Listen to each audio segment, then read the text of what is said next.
It's a new day. It's another day to be grateful every day. And for today's video, isamahan niyo kami kung paano kami nagpalipad ng drone sa Canigao Island at kung paano kami hinulog sa banana boat. Actually, noong December 31 pa tong video ito, and nagkayayaan niyo magpipinsan na taga Manila at taga Mindanao para magkaisa dito sa Leyte para magkaroon ng mini reunion kasama yung grandparents namin. Gusto nga magpadagat ng mga pinsan namin kasi sobrang layo nga naman ng dagat sa Manila at sa Mindanao kaya dinala namin sila sa Canigao Island. At pumasok na kami sa port ng Canigao Island para magbayad ng ticket. At mura lang yung ticket dyan guys, basta taga Matalom ka lang. At dito nga nakasakay na kami sa maing bangka at pinasuot na kami ng isa-isa ng life vest. Papalis na nga yung bangka namin at syempre hindi natin makakalimutan na ang ating coconut wine, kung tawagin dito sa Leyte ay tuba. Almost 30 to 40 minutes lang naman yung biyahe dyan kung galing kayo sa port ng Matalom papunta sa Canigao.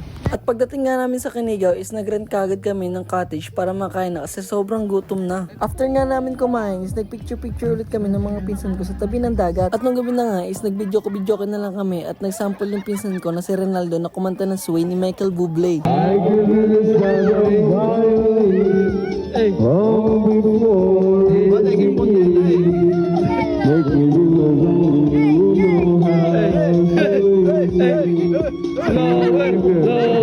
At nung umaga guys, naglalakad muna kami ng pinsa ko para makita yung sunrise. Tignan nyo naman guys, sobrang ganda talaga dito sa Canigao pag maaga. Kaso nga lang, wala pang araw kasi makulimlim. Nung naluto na nga yung breakfast namin is kumain muna kami at nagaya na naman yung pinsan ko na libutin yung buong isla. Sa time na nga ito is nag-decide kami na hindi muna maligo kasi low tide pa yung dagat at mag-ikot-ikot muna kami dito. Ang ganda nga sana gawa ng drone shot dito kaso nga lang wala tayong drone kaya ang ginawa natin is pinahaba na lang natin yung tripod natin para magmukhang drone. At nung nakabalik na kami sa cottage habang nagtatambay is nakita namin yung banana boat na nag-open na kaya gusto namin matry at ma-experience ito. At sumakay na kami sa banana boat para simulan yung ride at ako yung pinauna ng mga pinsan ko kasi natakot sila. At nung pinandar na ko yung speedboat is kinabahan kaming lahat kasi baka ma-short sa ilalim. Ito yung tipong nagsasenyas na si kuya na parang ihulog na kami kaya kumapit kaming lahat tapos bigla siyang nag-banking.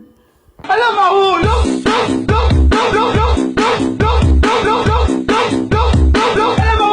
Grabe, sobrang saya kaya sumakay din ako dito sa speedboat para ma-experience dito. Sana makapunta rin ngayon ma-experience dito. So yun lang, maraming salamat sa panonood. Bye-bye!